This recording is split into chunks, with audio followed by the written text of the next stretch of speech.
How we should behave to tyrants. If a man possesses any superiority, or thinks that he does when he does not, such a man, if he is uninstructed, will of necessity be puffed up through it.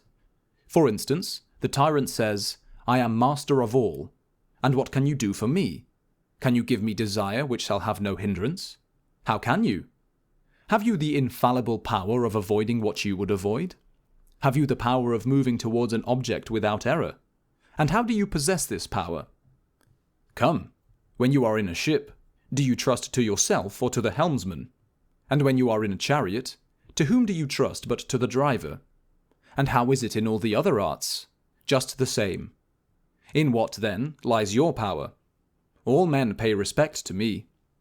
Well, I also pay respect to my platter, and I wash it and I wipe it. And for the sake of my oil flask, I drive a peg into the wall. Well then, are these things superior to me? No, but they supply some of my wants, and for this reason I take care of them. Well, do I not attend to my ass? Do I not wash my feet?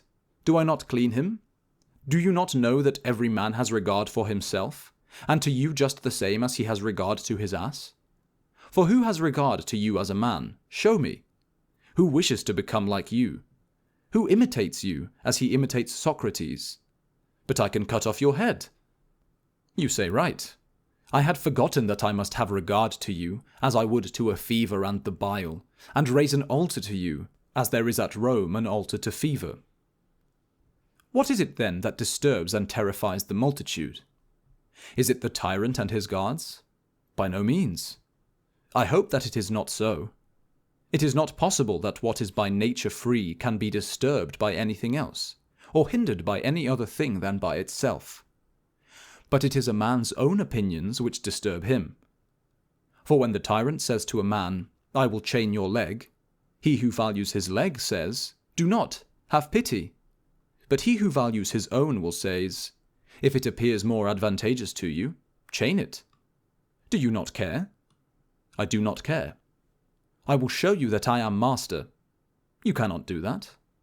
Zeus has set me free. Do you think that he intended to allow his son to be enslaved? But you are master of my carcase. Take it. So when you approach me, you have no regard to me? No, but I have regard to myself. And if you wish me to say that I have regard to you also, I tell you that I have the same regard to you that I have about my pipkin. What then?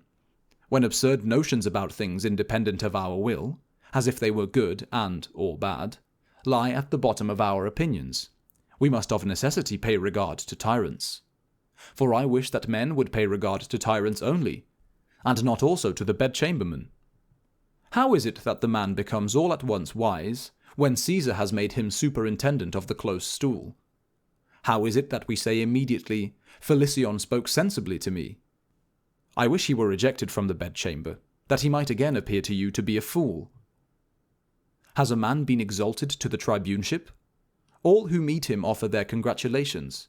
One kisses his eyes, another the neck, and the slaves kiss his hands. He goes to his house, he finds torches lighted. He ascends the Capitol, he offers a sacrifice on the occasion.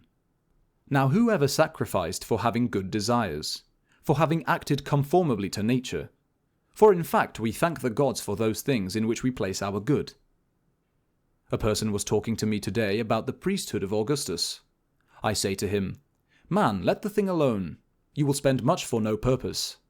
But he replies, "Those who draw up agreements will write my name." Do you then stand by those who read them, and say to such persons, "It is I whose name is written there"? And if you can now be present on ale such occasions, what will you do when you are dead? My name will remain.